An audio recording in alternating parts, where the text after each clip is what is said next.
Hi Louise, so this is just a quick tutorial video on how to access your website and how to make some changes. The first thing is I've sent you an email, and on that email is a link and a username and a password. If you click on the link, pop in the username, which has to be all capitals, pop in the password and then click sign me in. That will then basically bring you to this screen here. You can ignore any notifications over the right about anything that's due for payment. I'm not sure why they appear, but there's nothing due for payment at all, so just ignore those.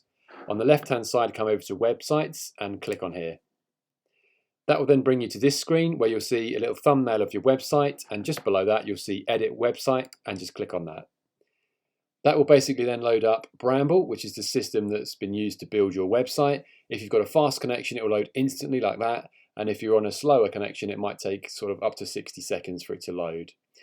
So the first thing I'm going to say is this video covers just making simple text changes, no more than that. So at this stage, please don't change any photographs because there are some more processes involved in that.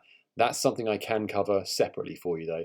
So for now, it's just giving you access and giving you the ability to change text. That's what we're going to focus on to start with. And like I say, for now, don't change any photographs. That's something we can cover at a later time. So the first thing is, when you load up Bramble, it loads your home page automatically, and you'll see all sorts of strange symbols and things like the slider being repeated twice. Basically, you can ignore that. It's just the way it's set up to handle things on tablets and phones. So ignore anything that doesn't look right on here, because obviously on the website it all displays perfectly. Then everything that you click as you scroll down, you see highlights with a green box, which means you're then able to edit those areas.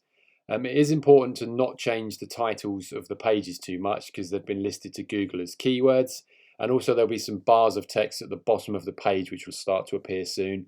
Again, they're keywords, so leave those two areas alone as best you can.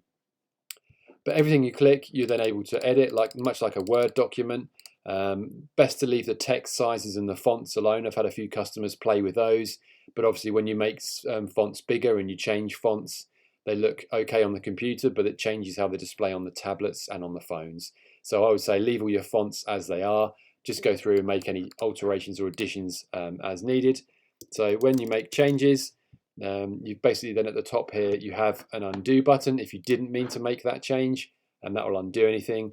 And if you've come in and then you're a bit confused and you're not sure what you've done, basically don't hit the publish changes button at the top, and you can leave without doing any damage. So if I've accidentally deleted something on the left-hand side here and I didn't mean to do that, I've got the undo button if I want to use that, but I can also just at the top here leave the page, and I didn't click publish, so I've done no damage at all. So when you go back in, everything is exactly as it was, and you've done no damage at all. You see that area is still there. So that's a good tip if you're a bit concerned about going in and having a play around.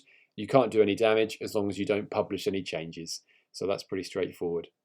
So yeah, you scroll down, every section you come to, you'll have the ability to make changes and alter bits. Again, you'll notice this area is repeated because the top area is on the computers, and then it's repeated down here again for the phone version. So again, it's just changing the way it behaves on different devices. So basically, if you come up here and you make some changes to this area here, scroll down and you'll need to make the same changes to this area here. You could do that just by copy and pasting if you need to.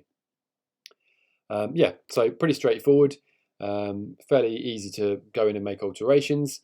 To switch between pages, at the top here where it says index, if you click here, it will list every single page on your website. So for example, the about page, the blogs are all in order, so they're all numbered, so they come up in order, the contact page, the index page.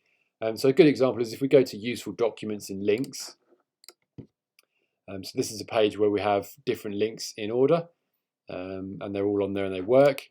If you wanted to add one, let's just say we wanted to add one to my website. Basically what you do is you create a line like I've done there where you can just put some random text. It doesn't matter what you put in there. You go to the website that you want to link to. So in this case, we'll go to my website.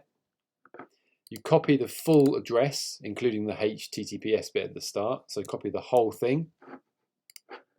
Then you can highlight this rubbish text that doesn't mean anything, and then over here you click on Create Link.